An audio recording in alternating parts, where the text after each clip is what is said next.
Good evening all.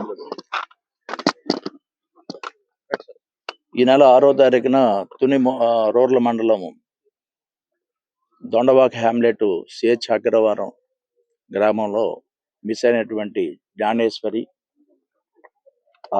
బేబీతో పాటు miss అయిన డాగు దానిపై పూర్తి స్థాయిలో దర్యాప్తు చేస్తున్నాము. దీంట్లో సెర్చింగ్ ఆపరేషన్స్ కంటిన్యూస్గా జరుగుతున్నాయి. మా ఎస్పీ శ్రీ బిందు మాధవ్ ఐపీఎస్ వారి ఆదేశాల మేరకు QRT teams, ANS parties, dog squad, drone parties, SDRF టీమ్స్తోని మేము సెర్చింగ్ ఆపరేషన్ చేస్తున్నాము. అలాగే technical evidence, tower dumps, CDR analysis, ఇక్కడ చుట్టుపక్కల గ్రామాల్లో అనుమానితులు ఎవరున్నా వాళ్ళ అడ్రస్లు తీసుకొని ఇప్పుడు అఫెన్స్ జరిగిన తర్వాత వాళ్ళు ఉన్నారా లేరా, ఊర్లో ఉన్నారా, వాంటెల్లి దే అవాయిడెడా అనేది కూడా వెరిఫై చేస్తున్నాము. అలాగే మిస్సింగ్ గర్ల్ ఫాదర్కి ఆర్థిక లావాదేవీలతో ఎవరికైనా సంబంధాలు ఉండి వాళ్ళ ఇచ్చిపుచ్చుకోవడాలో గొడవలే ఉన్నాయి, ఆ కోణంలో కూడా చూస్తున్నాము. ఈ టెరైన్ ఈ కొండకి దగ్గరగా ఉండడం వల్ల పాప ఆ రోజు వెళ్ళడం ఆ కొండ వైపు వెళ్ళుంటే యానిమల్ క్యాచ్ చేసే అవకాశాలు ఎక్కువ ఉన్నాయని, అవి కూడా ఆ కోణంలో కూడా ఫారెస్ట్ డిపార్ట్మెంట్ వాళ్ళు పిలిపించి వాళ్ళతో కూడా డైలీ అది కూమింగ్ చేయిస్తున్నాము. సెర్చింగ్ ఆపరేషన్స్ కూడా కొండ మీద చేయిస్తున్నాము. అలాగే నిన్న నా డిప్యూటీ సీఎం పవన్ కళ్యాణ్ గారు ఆదేశాల మేరకు ఎన్డీఆర్ఎఫ్ టీం కూడా నిన్న ఉదయం మాతో జాయిన్ అయింది. వారు కూడా ఒక 30 మెంబర్స్ వచ్చారు.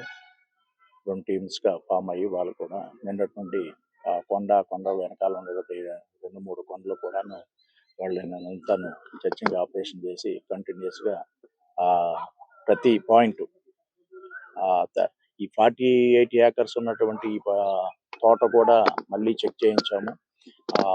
ఎలక్స్ కూడా వాళ్ళు వెళ్ళి చెక్ చేసుకొని వచ్చారు. ఎక్కడ ఏ అనుమానం ఉన్నా గాలిస్తున్నాము. ఈ గాలింపు చర్యలు మటుకు పాప ట్రేస్ అయ్యేంత వరకు కొనసాగిస్తాం. అంటే ఎన్ని రోజులు అని కాదండి, పాప మనకి సురక్షితంగా మనము కాపాడి ఆ పాపను రికవరీ చేసేంత వరకు కొనసాగుతుంది.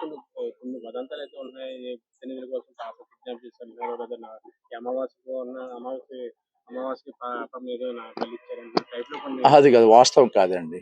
అది కూడా మీ మీడియా ముఖంగా మేము ద్వారా ప్రజలకు తెలియజేయండి. అలాంటి వదంతులు నమ్మద్దానండి. ఇంత టెక్నాలజీగా మనం ముందుకు వెళ్తుంటే ఇంకా పాతకాలం నాటివి అలాంటివి, అది వాళ్ళ వ్యక్తిగతం. ఆ నమ్మకాలు ఏమంటే వాళ్ళు వ్యక్తిగతంగా వాళ్ళు చూసుకోవాలి. కానీ మన ఇన్వెస్టిగేషన్ మీద, మా దర్యాప్తుకి అది ఎటువంటి ప్రభావం చూపించదు.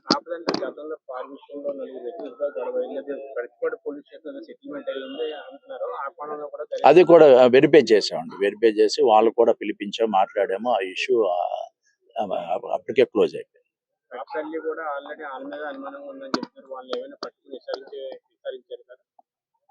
అది చేస్తామండి. ఇది ప్రతిది ఏది అనుమానం ఉన్నా పాయింట్స్ అన్ని వెరిఫై చేస్తున్నాం. 12 టీమ్స్ ఉన్నాయండి. 12 టీమ్స్ ఉన్నాయి. టెక్నికల్, మళ్ళీ సెర్చింగ్ ఆపరేషన్స్.